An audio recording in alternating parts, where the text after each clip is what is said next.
Un saludo a todos los oyentes de Radio María. Un día más, con la gracia del Señor, proseguimos el comentario del Catecismo de nuestra Madre la Iglesia.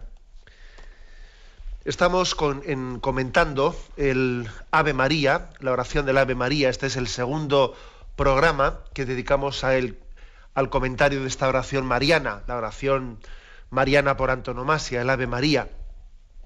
Está en el punto 2676 del Catecismo. En el programa de ayer comentábamos el primer saludo, Dios te salve María, y hablábamos de ese alégrate María, y lo comentamos expresando todo el contenido de ese Jaire María, de ese saludo que nos lleva a alegrarnos con lo que Dios ha hecho en ella. Ahora vamos a dar un paso más. Dice, Dios te salve María, comentamos hoy, llena de gracia, el Señor es contigo. Esta segunda expresión que el Catecismo comenta conjuntamente, llena de gracia, el Señor está contigo. Bien, leo primeramente y luego comentamos. Llena de gracia, el Señor está contigo. Las dos palabras del saludo del ángel se aclaran mutuamente. Se refiere a llena de gracia y al Señor está contigo. Se aclaran mutuamente. María es la llena de gracia porque el Señor está con ella. La gracia de la que está colmada es la presencia de aquel que es la fuente de toda gracia.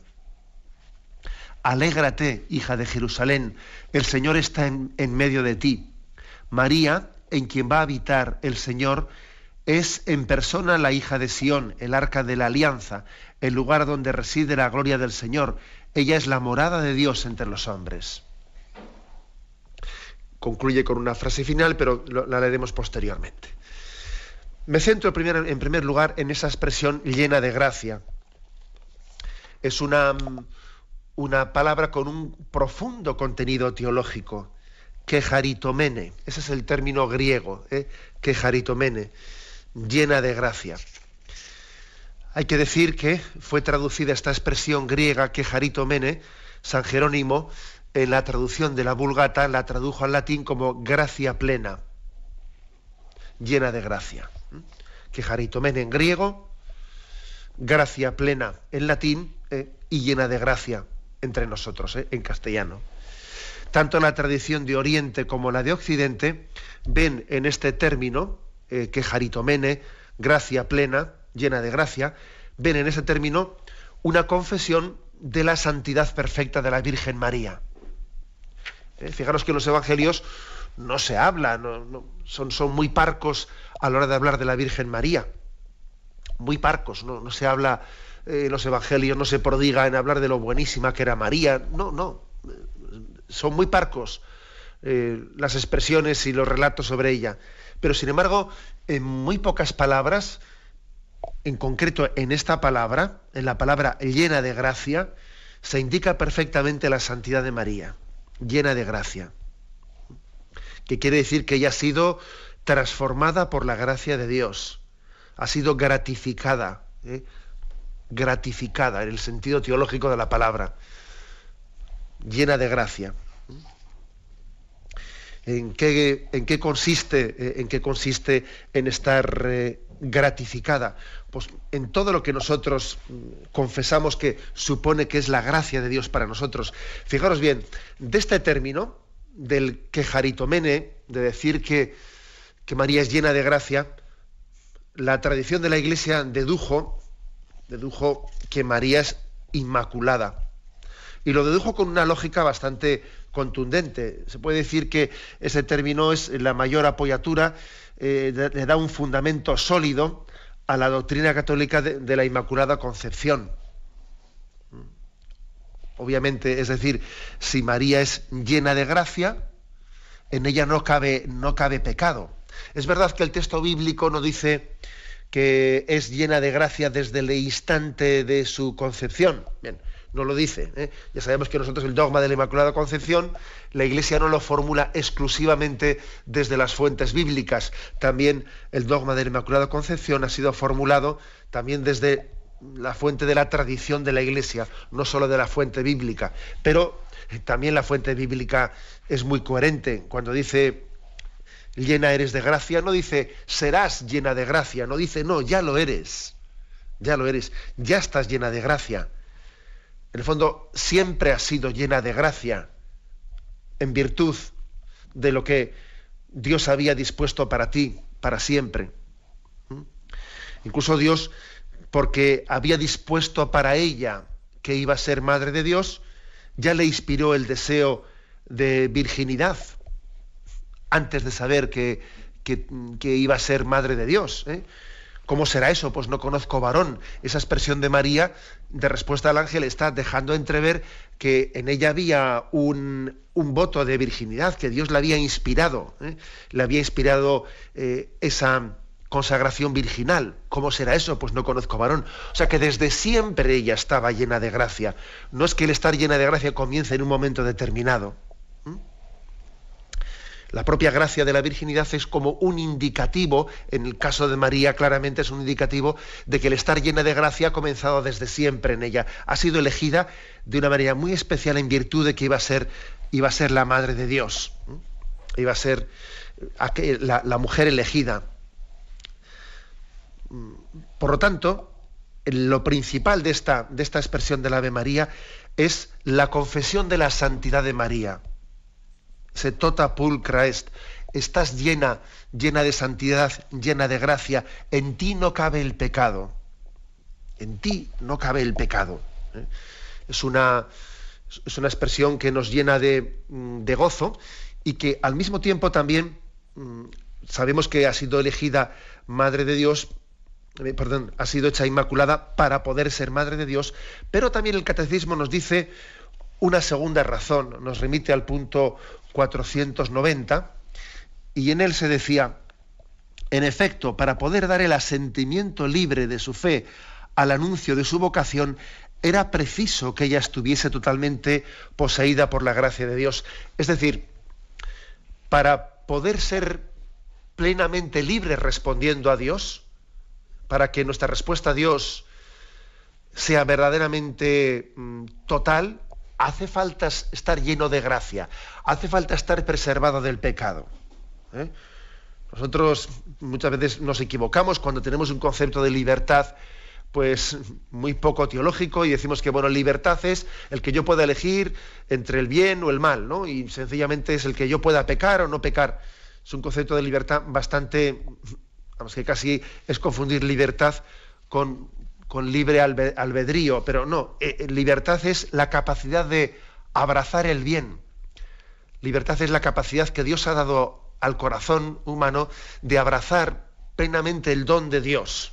Por eso la única criatura humana que ha habido plenamente libre ha sido la Virgen María.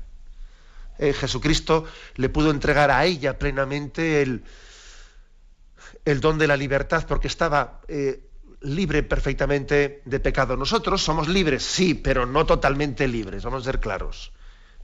Tenemos una libertad en lucha, en lucha. Una de las mayores luchas que tenemos en esta vida es para poder ser libres, para que el pecado no nos haga esclavos. Luego, llena de gracia es la mujer libre. La mujer llena de Dios, la mujer sin pecado y la mujer perfectamente libre, capaz de responder a la llamada de Dios. Bien, ¿qué más? ¿Qué significa llena de gracia que rezamos en la Ave María? Bueno, recordemos lo que ya se explicó en su día aquí en el Catecismo, qué significa la palabra gracia. Y decíamos que no tenemos que entender la gracia como algo que Dios nos da, sino más bien como Dios mismo que se nos da. La gracia no es una especie de energía, como a veces, no sé, parece que cuando hablamos de Señor, envíanos tu gracia, es como si parece que estamos pidiéndole que nos envíe una especie de energías. No se refiere a eso, ¿no? Señor, envíanos tu gracia es sinónimo de Señor, ven tú a nuestra vida, no nos dejes solos, acompáñanos. La gracia es Dios mismo que viene a acompañarnos y no nos deja solos. Y la gracia tiene un doble efecto. Tradicionalmente así lo ha explicado la teología católica. Tiene un doble efecto. El efecto sanante y el efecto elevante. Sanante y elevante. La gracia nos sana de nuestro pecado y nos eleva a la condición de hijos de Dios. Lógicamente son dos efectos que está uno unido al otro, ¿eh? Pero es más el efecto elevante que el efecto sanante, porque Dios podía perdonarnos un pecado sin que ello conllevase el que nos elevase a la dignidad de hijos de Dios. Mira, te perdono tu pecado, pero bueno, no pretendas tener conmigo una intimidad, ¿eh? Podía ser eso, ¿no? Pero sin embargo Dios no solo nos ha sanado, sino que nos ha elevado a la condición de hijos de Dios. Bueno, aplicando esto a la Virgen María, decir que es llena de gracia, es recordar que ella es la perfectamente sanada porque fue preservada del pecado. La sanación más perfecta es la de la medicina preventiva, que se dice, ¿no? Bueno, pues aquí también pasa lo mismo. María es preservada y es la perfectamente redimida. Y en cuanto a la gracia elevante, pues obviamente ella entra en el seno de la Trinidad y tiene una relación personalísima con cada una de esas tres personas de la Santísima Trinidad. De ella decimos que es hija de Dios Padre, madre de Dios Hijo y esposa del Espíritu Santo, ¿eh? O sea, que tiene una relación personal porque ha sido elevada por la gracia. Ella está en medio de la Trinidad con esa relación tan personal con cada una de las tres personas, sin olvidar que ha sido coronada como reina de cielos y tierra. O sea, que la gracia elevante en María alcanza pues el máximo el máximo desideratum de toda la humanidad, ¿eh? Ese es nuestro modelo, el modelo de la intimidad con Dios al que todo hombre suspira o quiere alcanzar, ¿no? Esto significa que María es llena de gracia. El catecismo en este punto que estamos explicando, aquí viene a decir, para entender que es llena de gracia, hay que ver el siguiente término: el Señor está contigo. Está llena de gracia porque el Señor está con ella, ¿eh? Obviamente, ese es el motivo. O sea, la gracia, decíamos antes que no es algo que Dios me da, sino que es Dios mismo que se me da. Y por eso está llena de gracia. Y por eso lo confesamos así, ¿eh? Me atrevo a hacer también un pequeño matiz, ¿eh? Un pequeño matiz que es el siguiente. En Israel existía la creencia de que la venida del Mesías podía ser acelerada por la oración y las buenas obras de los justos que esperaban la llegada del Mesías, ¿no? Como el caso de Simeón y de Ana, que estaban en el templo orando y ayunando y esperaban la llegada del Mesías. Y su oración, la oración de los justos, entre comillas, acelera la llegada de Dios. Su espera no es una espera pasiva, sino que están adelantando su llegada. Igual que también cuando termina la Sagrada Escritura diciendo Maránata, ven Señor Jesús, la oración de los justos, la petición de que Dios venga a nuestras vidas, está adelantando la llegada del Señor. O sea que aquí podemos decir que cuando dice es llena de gracia porque el Señor está con ella. Pero ojo, el Señor viene a ella porque está llena de gracia y su oración adelanta la llegada de Dios. Este es un matiz que es bueno que lo consideremos, porque a nosotros nos puede quedar un poco lejano esto que estoy diciendo, pero ojo, el pueblo de Israel así lo creía, ¿no? Que los justos con su oración estaban preparando la llegada del Mesías. Igual que nosotros decimos que las almas de los santos están preparando la llegada del reino, están adelantando la llegada del reino. María, con su santidad, ella es la representante de los pobres de Yahvé, de aquellos que están preparando su llegada. Tenemos un momento de reflexión y continuaremos. En concreto, estamos explicando la expresión del Ave María: llena eres de gracia, el Señor está contigo. Este punto, dentro de la forma de explayarse, nos habla de la siguiente expresión. Dice que María es invocada, María, en quien va a habitar el Señor, es en persona la hija de Sión, es invocada como la hija de Sión, el arca de la alianza, el lugar donde reside la gloria del Señor. Esta llena de gracia, el Señor está contigo, también se ve reflejado, según dice aquí el Catecismo, en estas advocaciones o expresiones de María. Me voy a fijar en algunas de ellas, ¿no?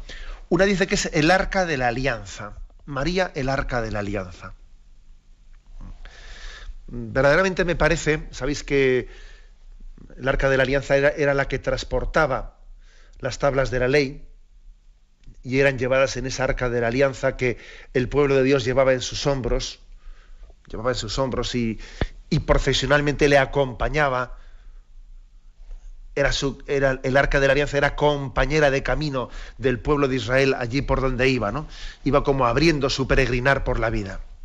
Bueno, pues esa es imagen de la Virgen María, de Santa María del Camino, que nos acompaña en el caminar, que la llevamos con nosotros y ella nos enseña a llevar a Jesús dentro de nosotros. Ella lleva dentro de ella a Jesús y camina junto a nosotros para enseñarnos a ser portadores del don de Dios en nosotros, ¿no?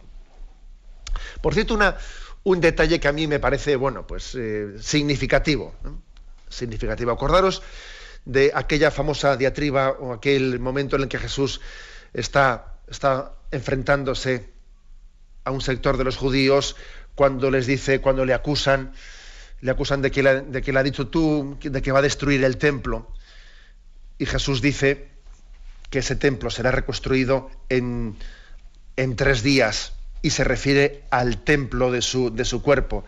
Fijaros lo que supone que el templo de Jerusalén no haya sido a lo largo de los siglos reconstruido. Providencialmente aquel templo de Jerusalén que representaba la presencia de Dios entre nosotros no ha sido reconstruido, ni parece que vaya a poder serlo, ¿no? Basta ver ese conflicto de la explanada de las mezquitas, etcétera, ¿no? Hay todo un símbolo en ello, porque el verdadero templo es el templo de Jesucristo. La humanidad de Jesucristo, Él es el templo de Dios, en Él habita la plenitud de la divinidad.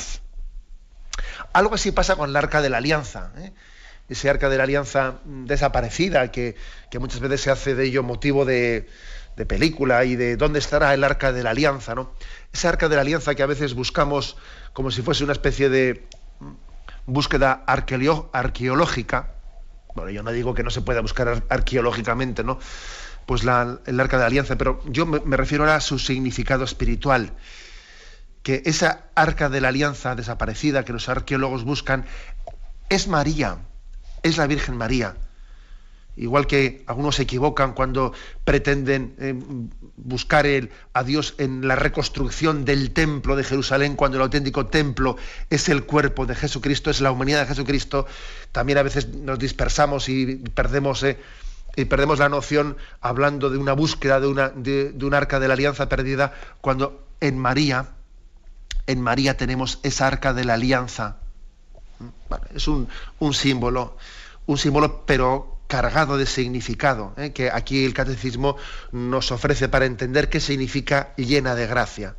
El arca que lleva dentro de sí las tablas de la ley, que lleva al autor de la ley, que lleva a Jesucristo.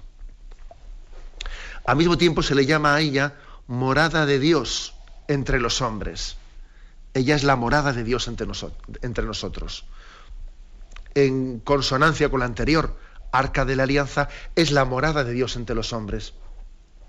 La Virgen María nos ayuda a entender el misterio de la inhabitación al que estamos llamados. Dios inhabita en el corazón de los que viven en gracia. A veces se nos olvida la segunda parte, eso de en los que viven en gracia. Ojo, que con nuestro pecado espantamos la presencia de Dios.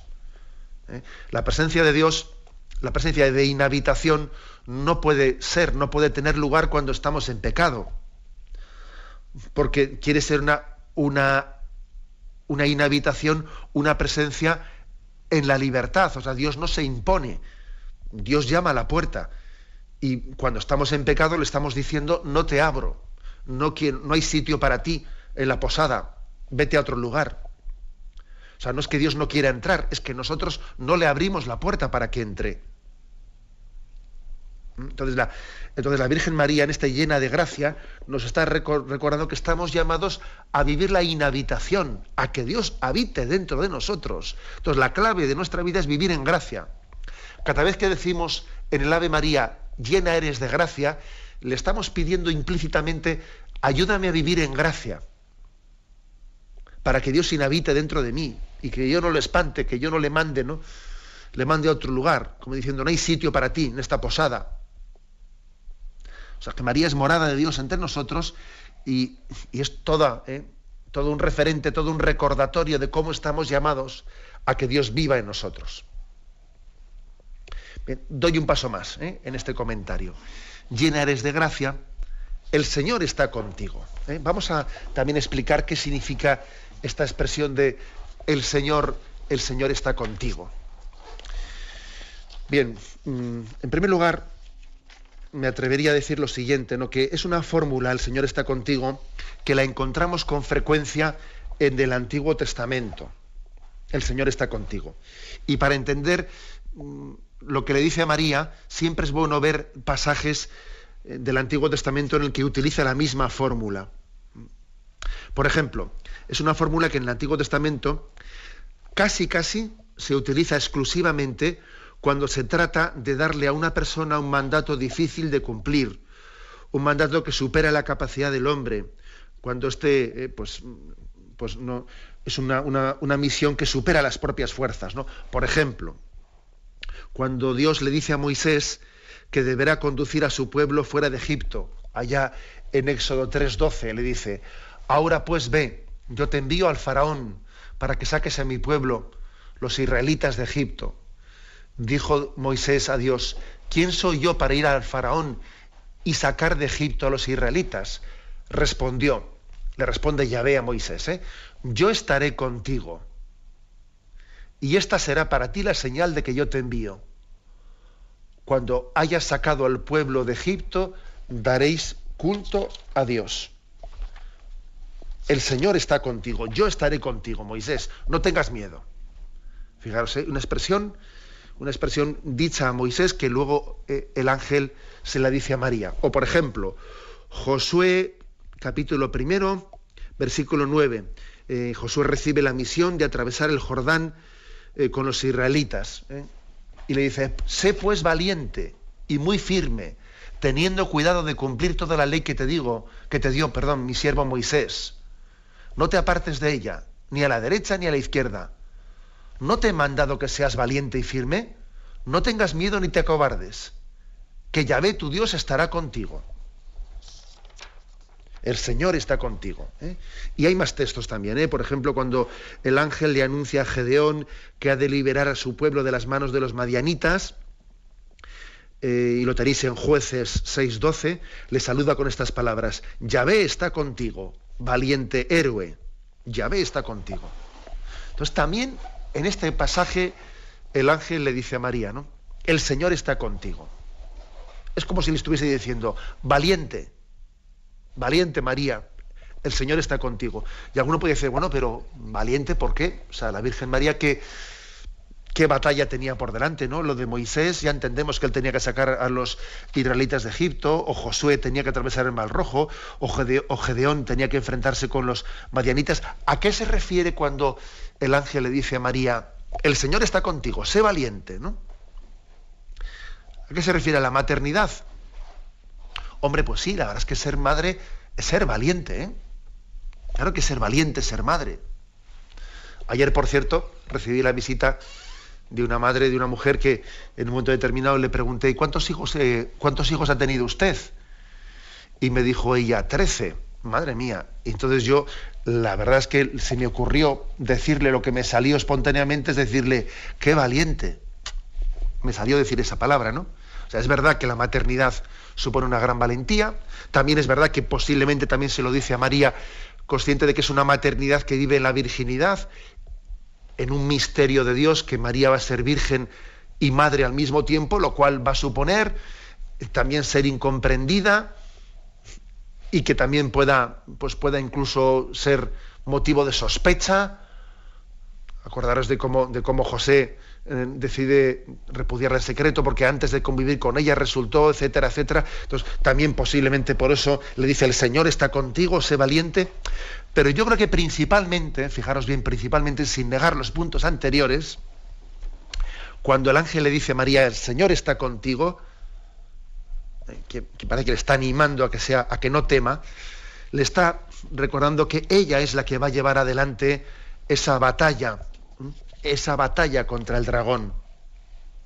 Acordaros de ese capítulo 12 del Apocalipsis, ¿no?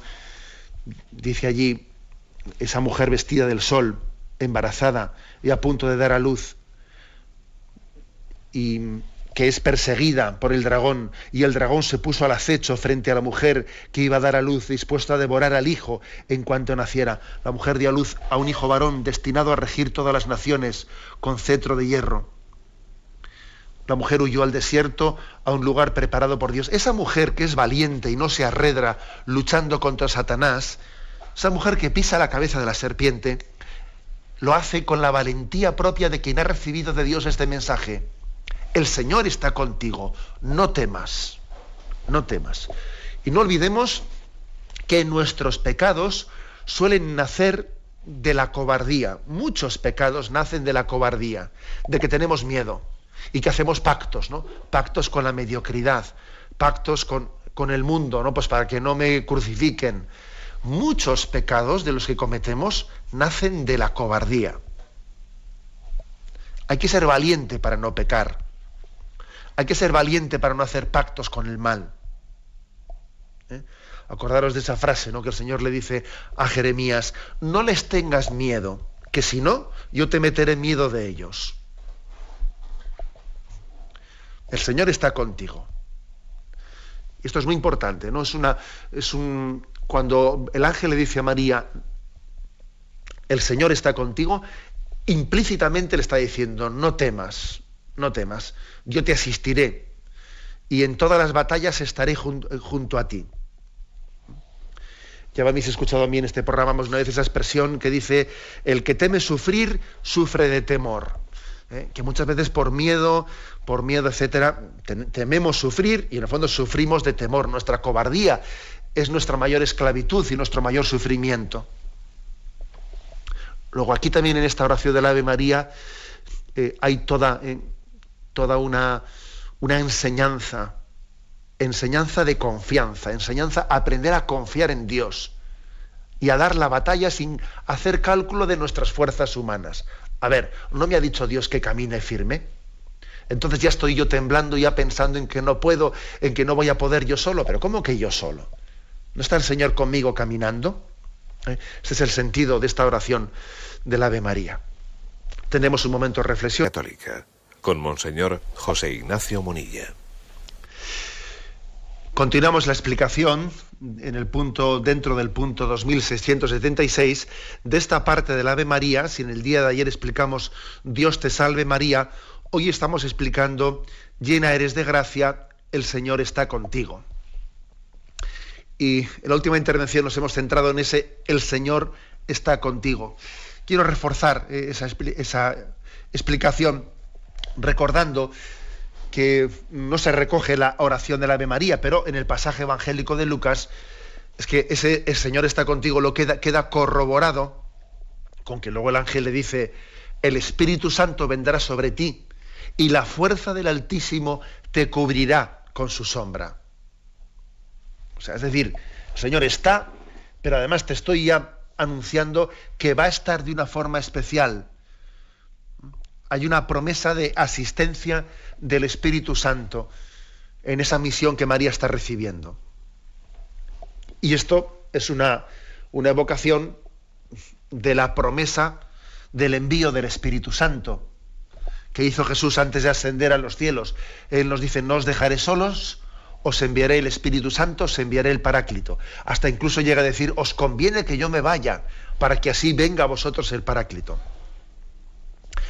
Luego, cuando rezamos el Ave María y escuchamos el Señor está contigo, también tenemos que recordar esa promesa cumplida, sin duda alguna, cumplida, pero que también al mismo tiempo es todavía, ¿no? Porque esa llegada del Espíritu Santo no es puntual, sino que durante toda nuestra vida se está renovando, ¿no? El Señor está contigo y el Señor quiere estar contigo de una manera más intensa. El Espíritu Santo vino, viene y vendrá. No nos dejará solos. O sea, no estamos huérfanos. No estamos huérfanos de la vida espiritual. Esto es muy, muy importante. El sentido de la soledad que muchas veces vivimos y padecemos, y suele ser uno de nuestros mayores sufrimientos, la soledad, pues es porque no nos dejamos acompañar por Dios, no nos dejamos inhabitar por Él. De aquí teníamos que extraer muchas consecuencias, como ese todo lo puedo en aquel que me conforta. Todo es posible para Dios y todo es posible para los que confían en Dios. Para Dios no hay nada imposible y me basta tu gracia. Esta es quizás, ¿no?, la clave que tenemos que extraer de esta expresión del Ave María. El Señor está contigo, me basta tu gracia. Si Él está conmigo, ya tengo con eso suficiente, ¿no? Él me irá indicando lo que quiere de mí y yo no me voy a marcar otros objetivos que el dejarle que Él esté conmigo y me vaya Él indicando, ¿no?, el camino de mi vida. Me basta tu gracia. Me basta que tú estés conmigo. Me basta que tú estés aquí. Esta es la clave de la vida cristiana. En tener puesto el corazón en lo esencial, no en lo circunstancial. No, yo tengo puesto el corazón en que Dios está conmigo.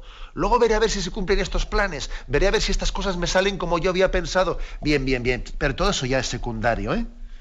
Todo eso es secundario. No vaya a ser que pongamos el corazón en todo lo secundario, en mis planes, en que las cosas sean como yo había soñado, como yo había pensado, de manera que, paradójicamente, lo accidental sea que Dios está conmigo. No, mira, eso no puede ser. Si yo esta mañana he celebrado la Eucaristía, lo esencial del día es que Cristo está conmigo, que yo estoy con Él. Luego ya veré a ver qué pasa el resto del día, ¿no? Pero lo esencial es esto, que Él está conmigo. Y concluye el catecismo añadiendo esta expresión. Llena de gracia, se ha dado toda, o sea, María se ha dado toda al que viene a habitar en ella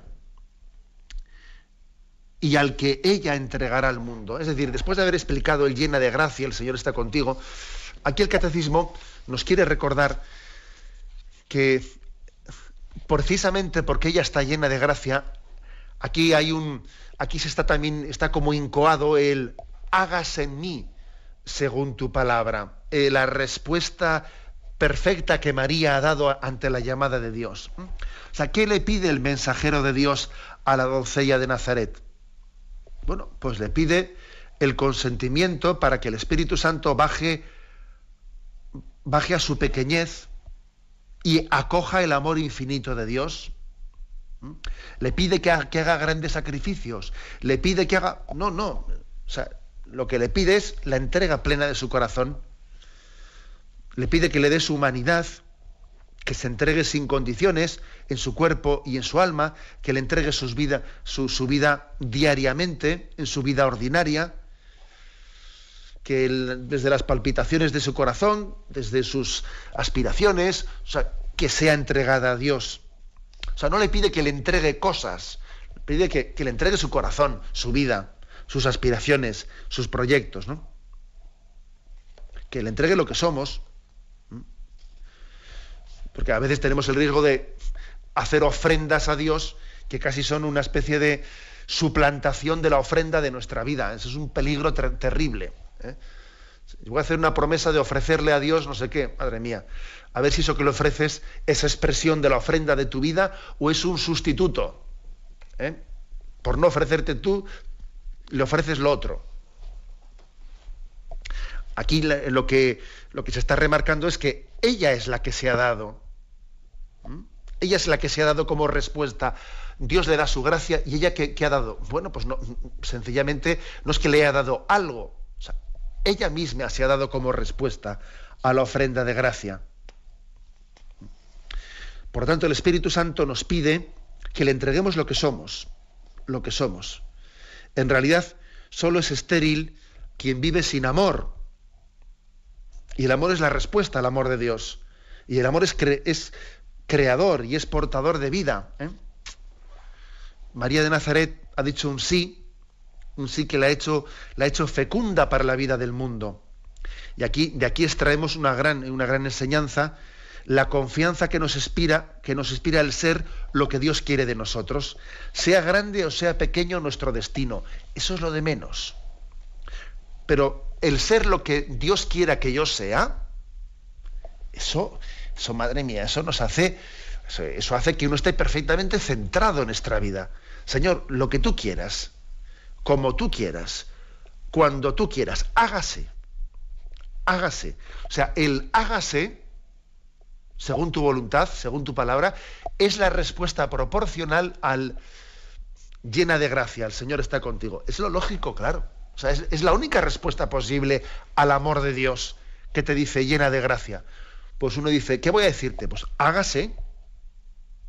O sea, que lo lógico es que el rezo del Ave María, bien rezado, nos inspire la confianza plena en Dios, de la vocación a la que hemos sido llamados. No importa que nuestro destino sea grande o pequeño a los ojos del mundo, eso es anecdótico. La clave está en que hagamos lo que ha hecho la Madre de Dios, tener confianza en Dios siempre. Suceda lo que suceda, fiarse de Dios.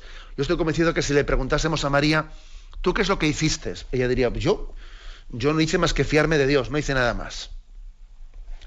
Estamos pues hablando aquí de las bodas de Dios con una doncella que quiere ser representante de todo el género humano, y que cuando recibió ese mensaje, Ave María, llena de gracia, el Señor está contigo, pues ella lo que hizo fue abrirse plenamente ese misterio, lo que hizo fue no estorbar, y lo que hizo fue decir, hágase. Y nos está enseñando con eso dónde está la fuente de la felicidad del hombre, que está en responder a la llamada de Dios. Tal es la enseñanza del Ave María, que en esta expresión llena de gracia el Señor está contigo, el catecismo nos ha querido hoy pues un poco explayar.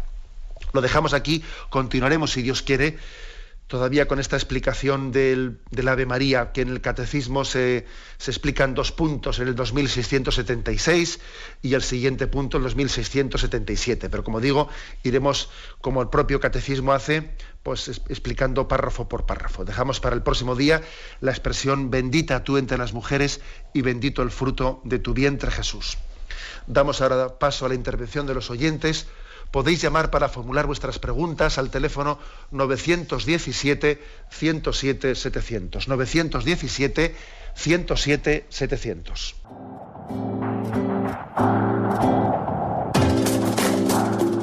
Estos voluntarios que dan su tiempo generosamente en el día a día.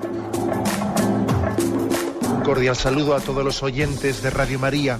Un día más, con la gracia del Señor, proseguimos el comentario del Catecismo de nuestra Madre la Iglesia.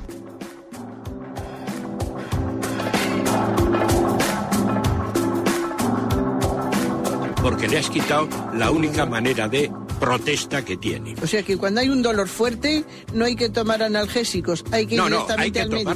Sí, hay que, bien, pero no analgésicos fuertes para que se cometa el error de bloquear la defensa y no poder llegar al diagnóstico. Bien. ¿Le gustaría tener sus programas favoritos de Radio María para escuchar en cualquier momento? Llame y pídanos el programa que más le interesa en cualquiera de sus emisiones. Recogeremos su petición y sus datos completos para hacer el envío. Solo necesita un lector de CD o DVD que admita el formato de compresión MP3. Llame al 917-107-700 y atenderemos su petición encantados. Tome nota. 917-107-700. Radio María, más cerca de usted.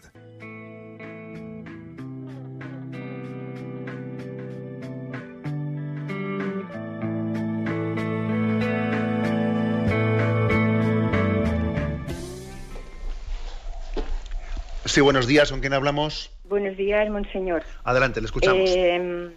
Bueno, yo es una pregunta que le quisiera decir, referente a Dios te salve María. Rezando el rosario en la parroquia que damos, cada día pues rezamos antes de la misa. Entonces me se ocurrió, yo en casa cuando lo rezo, digo, Dios te salve María, llena de gracia, el Señor está contigo. Entonces una de las que somos me llamó la atención, dice, no está contigo, dice, es contigo. Yo me quedé un poco parada, no sabía qué digo, si está contigo o es contigo. Bueno, y la segunda pregunta, si puede ser, algún día que usted, me gustaría que hablaran de los sueños, si es posible. Y nada más, monseñor. Muchas gracias y que Dios le bendiga. De acuerdo. Miren, la traducción que tenemos estandarizada entre nosotros en castellano es el Señor está contigo.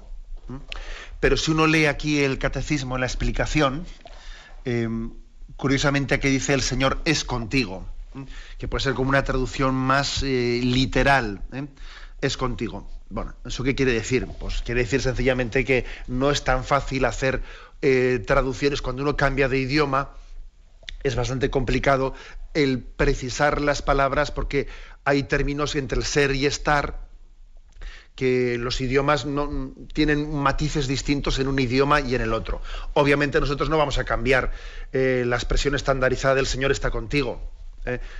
Siempre el rosario lo rezamos así, ¿no? El Señor está contigo. Pero el hecho de que aquí mismo en el catecismo pues diga la expresión el Señor es contigo, porque aquí habla más literalmente, se precisa más literalmente la traducción, nos viene a caer en cuenta de que no hay distinción entre el estar y el ser. Porque la palabra estar pues es una palabra más transitoria. Ahora está, ahora no está. Pero es que en María la presencia de Dios es permanente. Es que Dios está en ella, vive en ella, es que ella está llena de Dios. O sea, no es una presencia transitoria, sino que ella es la morada de Dios entre nosotros. Por eso tiene pleno sentido el decir el Señor es contigo, no únicamente Él está contigo. Pero con esto no quiero decir yo que estemos nosotros cuando recemos el rosario cambiando la fórmula que reza todo el mundo, que también yo creo que tiene un valor grande el que recemos de una manera comunitaria con palabras comunes y no cada uno siendo un poco original por su cuenta, ¿no? Con respecto a lo que ha dicho el tema de los sueños, hombre, no creo que el catecismo aborde ese tema explícitamente. Yo sí que le diría que creo que no es bueno, no es sano espiritualmente el que uno esté, ¿cómo le diría yo?, dándole una importancia excesiva a los sueños. He tenido este sueño, ¿qué ha querido decirme Dios? He tenido otro sueño. No, yo creo que eso no es sano espiritualmente. Y es verdad que uno me dirá, bueno, pero en la Sagrada Escritura también el Señor a veces se revela por sueños. Bien, de acuerdo, sí existe tal cosa, pero eso es algo extraordinario que no debemos nosotros de pensar que la fórmula habitual que Dios tiene de comunicarse sea en los sueños. Entonces yo creo que ante una tendencia a veces en algunas personas un poco excesiva a intentar interpretar todos los sueños que ha tenido, yo creo que no. Yo creo que sencillamente eso hay que dejarlo en manos de Dios. Los psicólogos nos dicen que en los momentos del sueño existe pues una mezcla de muchas imágenes y muchas cosas, y bueno, y hay veces que sí que hay sueños que, no sé, que tienen un contenido que nos resulta especialmente agradable y que nos acerca a Dios, pero sin pretender hacer de eso una tesis, ¿no? Sin pretender hacer una tesis en el sentido de que extraigamos de ahí la consecuencia de que Dios me ha querido hacer una revelación y tal. Hombre, hay que ser prudente, hay que ser prudente en esas revelaciones, en esas consideraciones. Adelante, vamos a pasar a un siguiente oyente. Buenos días. Hola, buenos días, monseñor. Sí, adelante, le escuchamos. Sí, mire, monseñor, yo quería hacerle dos preguntitas muy rápidamente. Bueno, conocemos, yo desde muy pequeña he escuchado hablar esto de las apariciones de Fátima, y que es una cosa que ya está reconocida por la Iglesia hace muchísimos años. Bueno, pues yo tengo especialmente mucho cariño por la Virgen María y siempre trato pues de rezar a Dios y siempre a la Virgen también, el rosario y todo esto. Y ayer yo de mañana muy temprano me levanté con la alegría que era 13 de mayo, con el recuerdo de que ella un día bajó del cielo ese día, y me fui a la misa y yo esperaba escuchar, aunque sea una palabra que se dijera en la iglesia sobre ella. Entonces la verdad es que no escuché nada en memoria de la Virgen, de que un día, sea lo que sea, según sé que ella vino para hablar y pedir por porque las personas seamos mejores, la conversión de los hombres. Bueno, esperaba algo, pero no escuché nada. Por favor, ¿podría aclararme un poquito esto? Sí, bien. Sí, pues miren, se lo aclaro. Vamos a ver, como usted bien ha dicho, el discernimiento de la Iglesia sobre las apariciones de Fátima, pues se produjo y la Iglesia entendió que, bueno, pues que en esas apariciones hay muchos elementos pues para entender que pueden tener veracidad y sobre todo que no se muestra nada contrario en ellas a el mensaje de la Sagrada Escritura y al mensaje de la revelación. En ese sentido se dice que la Iglesia ha aprobado las apariciones de Fátima, no en el sentido de que creer en las apariciones de Fátima sea un dogma de fe, porque la Iglesia nunca obliga a creer en lo que son revelaciones particulares. Por ejemplo, si alguien dijese que él no cree en que la Virgen se apareciese en Fátima, no cabe llamarle hereje, no cabe llamarle tal cosa, porque no está sometido a un dogma de fe. Entonces, digamos que desde este punto de partida no existe una liturgia, por ejemplo, el 13 de mayo, no existe una liturgia, para entendernos, que sea preceptiva o obligatoria, como por ejemplo cuando celebramos la liturgia del Corpus Christi o otras liturgias que son con fundamento bíblico y reconocido por la liturgia. Más bien es una liturgia, sí se puede hacer memoria de la Virgen de Fátima, es una memoria libre. El sacerdote al que fue usted a visitar no hizo ninguna mención.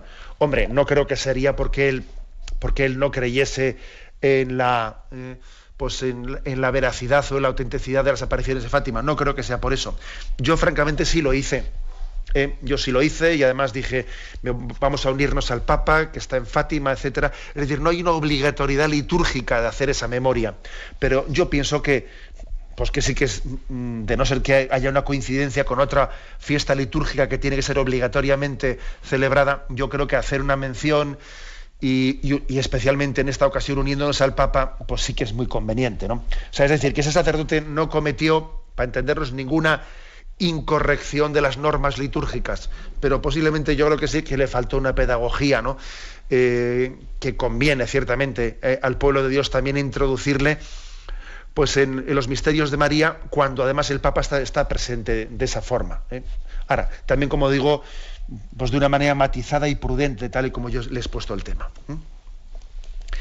Adelante, vamos a pasar a un siguiente oyente. Buenos días. Sí, buenos días. Buenos días, sí. Ignacio, desde San Sebastián, Miguel. Adelante, Miguel, escuchamos. Rondando un poquito el tema de la devoción a la Virgen, veo que en nuestro entorno, si ya de por sí la práctica religiosa ha decaído, el amor a la Virgen María pues lo ha hecho aún más. Y es que estoy perplejo ante la actitud de algún sector que, llevando el cristocentrismo al exclusivismo, parece que considera que la devoción a María pues es como un devocionismo desviacionista. La verdad es que no es difícil llegar a esta conclusión cuando de algún texto, buscando la historicidad, saca uno la impresión de que no había una buena relación madre-hijo. Por ejemplo, se dice que la madre y los hermanos de Jesús lo consideraban a este loco, o que la frase de el que no odie a su padre y a su madre no puede ser discípulo mío es una frase literal. O incluso que es difícil aceptar la historicidad del Evangelio de San Juan sobre la presencia de la madre en la cruz. Claro, todos estos conceptos me han dejado totalmente confundido. No sé qué puede decirnos al respecto. Gracias. Bueno, yo no sé si el motivo de que haya decaído esa fe y devoción mariana, esa fe y devoción mariana, es por esos textos. La verdad es que yo no sé si comparto eso. Es verdad que esos textos hay que explicarlos bien para ayudar también a entender nuestra devoción mariana, ¿no? Pero a mí me parece que la devoción a la Virgen María ha decaído más bien por otro motivo. Y yo me atrevería a decir que es el siguiente, ¿no? Que cuando la cristología la humanizamos en exceso, o sea, que cuando olvidamos que en ese Jesús de Nazaret se está revelando el Verbo de Dios encarnado y entonces cuando hacemos una presentación del misterio de Jesucristo muy horizontal, olvidando su humanidad, ¿no? Cuando en ese equilibrio entre la humanidad y la divinidad de Jesucristo lo desequilibramos hacia la humanidad, olvidándonos de la divinidad, claro, entonces rápidamente deja de tener sentido lo de que Santa María es Madre de Dios.